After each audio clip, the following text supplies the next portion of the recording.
What's going on, everyone? Max here. We are back for another reaction. Some more F1 today. We're gonna be checking out Lando Norris. This will be my very first time reacting to him and giving you my thoughts. If you're new to this channel, what I do is I look at all different types of people, lots of F1 drivers recently, but I look at all different types of people's communication skills and I give you my thoughts. Let's check this one out. Lando Norris, here we go. It's just very important in my life because it protects my life every weekend that I go racing.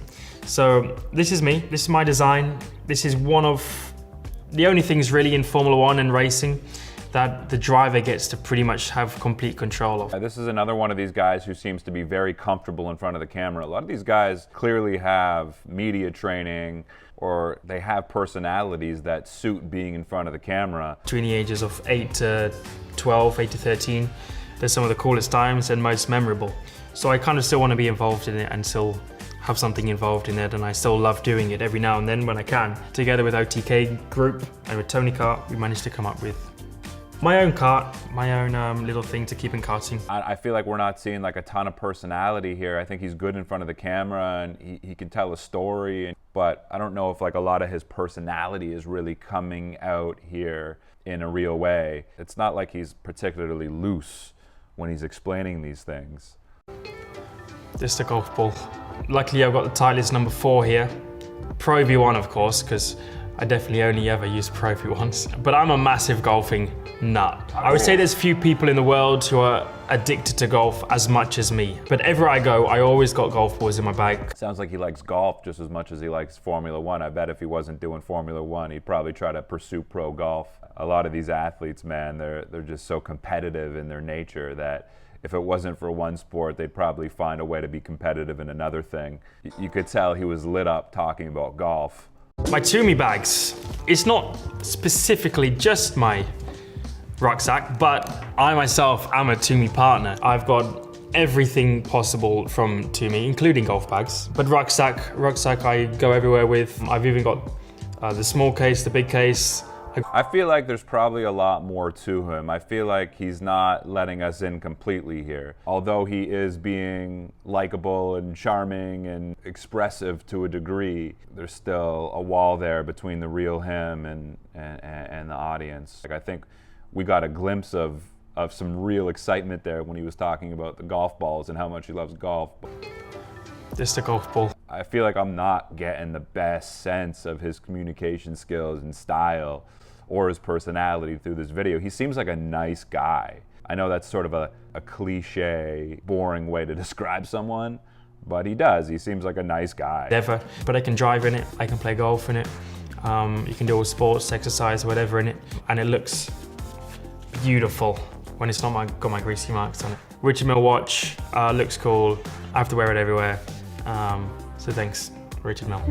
And a couple times he's chosen to use some self-deprecating humor. When it's not got my greasy marks on it. Lando seems like another one of these guys that doesn't get too high, right? Keeps himself in check, keeps himself grounded to a degree. I noticed a lot of people like these F1 drivers who have, a lot of humility, and I'm sort of seeing a trend with a lot of these guys is they're very honest and they sort of keep themselves in check. They keep themselves grounded. They don't let themselves get too high. It might be out of necessity, especially when you're dealing with a really real sport here, a real sport with a lot of danger and competitiveness. I don't have bad eyes, I have good eyes, but I struggle seeing when there's too much sun. And like it strains my eyes too much. So I have to wear sunglasses in a lot of places, even inside sometimes when there's too much light. Not because I think I'm cool, because I wear sunglasses inside, but literally because... Like, he made it a point here for the audience to know that, hey, I'm not doing the sunglasses thing to look cool. Not because I think I'm cool. Again, it's this awareness around not gloating or not wanting your audience to perceive you as someone who thinks they're really cool. I think he's aware of that. I think he does this sort of self-assessment where it's either through self-deprecation, whether it's through humbling himself And I'm sure to an extent all these guys have an ego, but he's conscious of that ego. He's conscious of how that ego is viewed by others. Two things with the hoodies. One, I always wear hoodies. I'm a hoodie guy, so whenever I'm traveling, when I'm here at McLaren, I wear hoodies. I just find them a lot more comfortable. They suit me a lot more. Plus I got a long neck, so it kind of hides my long neck a little bit. Actually, even when There you go. There you go. The glimpse of self-deprecation there. I got a long neck. I try to hide my long neck a little. I know him more than anyone else, along with Carlos. But Carlos listens to, I don't know what he listens to. But yeah, Daniel's got good taste. I'll give him that. Because I'm such a big gamer and such a big nerd, I take my gaming stuff with me everywhere I go. It's rare that I use a controller, because I'm a mouse and keyboard kind of player. Yeah, he's actually a good storyteller. He's a good talker. There's no question about it. He's not short with his answers. Sometimes I'll react to celebrities and athletes who are quite short in these types of interview settings, but he's giving us quite a lot. I'm such a big gamer and such a big nerd. I would say, just looking at his body language, he looks like he's pretty open to the camera. You never really see him with his arms crossed. He's looking directly at the camera quite often. You know, he's not shying away from the camera. He presents himself as a pretty confident person. So with racing and everything, growing up on the PlayStation, I always use a steering wheel and pedals and whatever. So I'm actually pretty shocking with a controller when it comes to any game, whether that's Call of Duty or FIFA, all of that stuff. I love playing those games whenever. This guy's like one of these guys that's good at everything, huh? He seems like the type of guy that's just like really excited to do these things and really like enjoys life in that way. He pursues his passions and probably loves the competitiveness of it all. So definitely a positive guy. I like him. That I have inside of it is the Halo team, who are extremely good. They came out to the French Grand Prix with me a few weeks ago. They're kind of starting off the esports gaming side of it all. But it's expanding, it's getting bigger, which is awesome, and I love all of that stuff. A sign of someone that's comfortable when they're speaking to the camera or speaking to other people. They're not rigid with their gestures. But it's expanding, it's getting bigger. You kind of see him just comfortably on the table going like this. Yeah, he just seems like a natural communicator, smooth, charismatic, and definitely easy to listen to.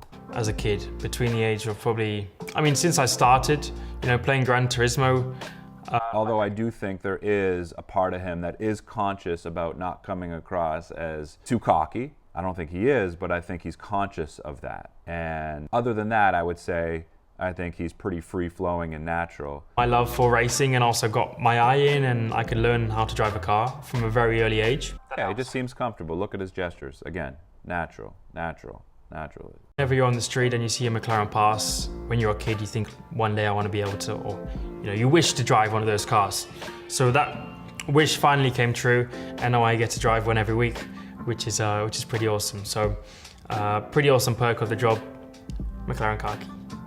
I definitely see him being kind of one of the faces for Formula One. Nice guy, he's got some charisma, good looking, good storyteller, seems very articulate, and just sort of a positive face for Formula One. But I feel like he might be holding back a little here, and I feel like this is probably not the best representation of him. I don't know. So I'm gonna check out another one right now of him interviewing Daniel Ricciardo. If you wanna watch my uncut reaction, plus that video of Daniel Ricciardo and Lando Norris uncut, you can go to my Patreon page. I've included it there. All my uncut F1 reactions are there. My name is Max. I will catch you soon.